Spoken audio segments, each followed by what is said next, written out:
Hello everyone, this is my 7-round NFL mock draft for the Carolina Panthers using PFF's mock draft simulator. A few quick notes before we begin. First of all, this is a GM mock draft. That means I'm acting as the head draft person for the Panthers. I'm acting as the GM. I'm taking the players and the positions that I want to. I'm not making any sort of predictions. I'm not saying what I think will happen. I'm saying what I would do. Okay, next. Also, I really go along with a lot of what PFF has to say, Pro Football Focus. I love their opinions and analysis over there. So if you don't like, if you've heard of them, which you probably have, if you've come across them and you don't really like their viewpoint, their takes on what positions are important and what players that they grade, etc., then this video is probably not for you, honestly. Okay, and then the third thing is with mock drafts, people are always like, well, that player, you took him too high, or there's no way this player would slide down here. You know what? We have no idea what's really going to happen in the actual draft. So maybe that person or player could really be there. Or maybe they go, instead of in the 50th spot, like number 69 overall, I have Willie Gay Jr., he could go like 28th. He could go like 101st. We're not really sure. The actual draft hasn't happened. This, I think, is a fairly realistic simulation, though, so I think it's not too bad for estimating where the actual picks will go with a decent degree of certainty. So anyway, let's jump right in. At number 7, I took Tristan Wirfs, offensive tackle, Iowa. I really like him a lot as a player. He's really strong. He's really athletic. He's put on a lot of good tape. He's very consistent. He's an Iowa tackle. The Iowa coaches have done really well with a lot of players. Brandon Scherf had to kick into guard, but he's been a tremendous guard, and I can't think of it off the top of my head right now of other tackle prospects, but Brian Bulaga, but anyway, they have a good history, just like the University of Wisconsin and a couple of other schools with producing good offensive linemen. So I feel good with that. What I mean is that and a couple other things make me feel good about this pick. Carolina could certainly use offensive line help. And, okay, let's move on to number 38. Here, I took Jalen Johnson, cornerback, Utah University, or maybe University of Utah. But anyway, to be honest, at first, I wasn't really keen on him because I saw him get beat deep a couple of times in some of the YouTube videos that show his full game snaps against certain opponents. So I really wasn't too high on this guy. And then I watched a couple more games of his, and PFF really likes him quite a bit. I'm trying to figure out, what do they like about this guy so much? And I can see it now.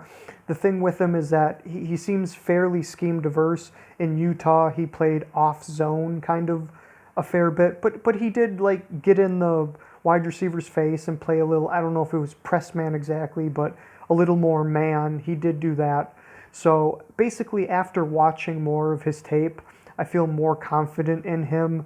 The thing is that he's going to need safety help over the top with anyone with any decent speed, because any fade routes and him not playing off, you're going to risk giving up a big play then. But at 38, I think he's solid value overall. Any of the other cornerbacks that I really loved, like maybe a C.J. Henderson or a Christian Fulton. They were gone already. So, excuse me. And what's more is Carolina really could use some cornerback help, some secondary help. I don't think they have hardly anyone back there now. They could use help all over the defense. So, okay, let's move on to pick number 69. Here I took Willie Gay Jr., linebacker from Mississippi State. He's another guy that I didn't love at first because when you watch the tape of him in run defense, he's really fast, but he takes bad angles a lot, and he ends up missing tackles and missing players because of the bad angles. So I really didn't like that part of his game. But then when I looked at his blitzing ability, his pass rushing ability, and then also his coverage ability, when I focused on that more, I started to see why other people and other analysts are kind of excited for him and excited about his ability. He is really super athletic.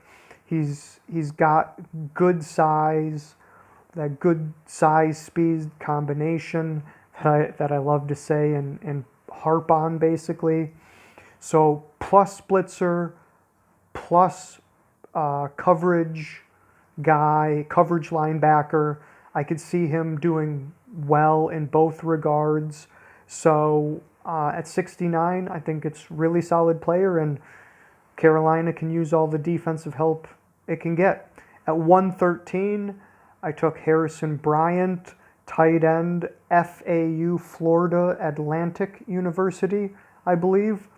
I think I'm higher on him than some others. You can see the PFF grade gave me 50.0, so they think it's a doo-doo pick. They do not like him there. I think he's solid. I think he's no worse than someone like Jay Sternberger and the group of tight ends that were similar to him last year. I think he's in a similar vein with a size, speed, route running ability. You look at his Ohio State game, and he does produce decently against Ohio State. So if he can have some solid production against them, I feel better about him in the NFL. He's not a blazer. He's only like 4.7 40.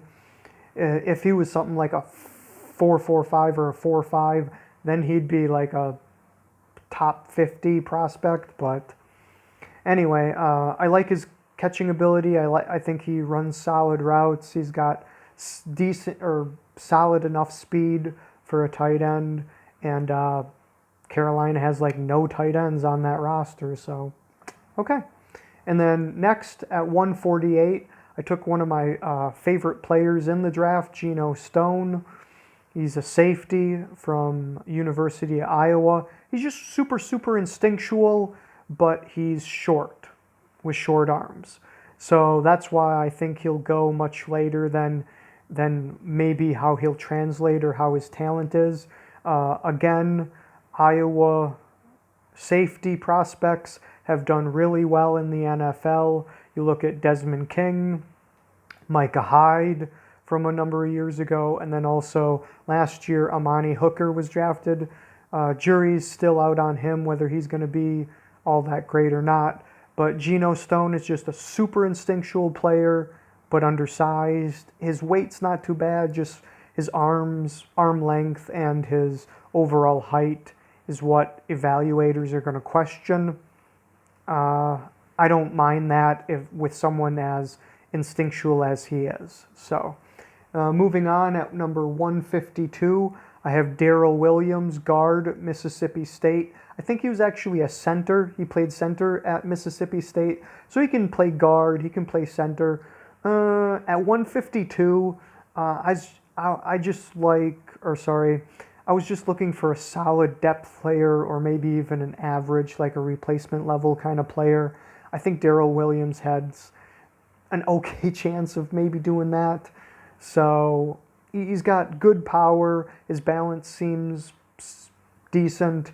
And the issue with him is more so like he's not going to be a guard that moves around great in space. He's more of a power guard, or at least that's what I saw from him. Moving on, 184, I selected Alton Robinson, edge, Syracuse University. He's a guy that first time I watched him, he popped out on tape, and I'm like, wow, this guy's pretty great. Why isn't he being discussed higher? Watched a couple more games of his, and I realized why he's not being highly regarded. He'll flash once in a while, but he's not super consistent. I think he has a decent array of moves and decent power, but he's not winning. He's not putting pressure at a high enough rate. He played at Syracuse, so he wasn't playing the most grandest of competition. So at 184, once again, solid selection. I think he's okay. And then at 221, I took Stanford Samuels III, cornerback, Florida State University. Carolina really needs secondary. They need cornerback help. Took Jalen Johnson in the second round, and then this guy all the way down in, I think that's like the 7th round. So I just wanted to add some depth there. Honestly, I just wanted to take like a cornerback or secondary player there. At 221, there was really like honestly no one that I really liked anymore. So I'm just like, I like his name. He played at Florida State. Maybe he'll be okay. But honestly, this is one of the few players that I haven't watched any tape on.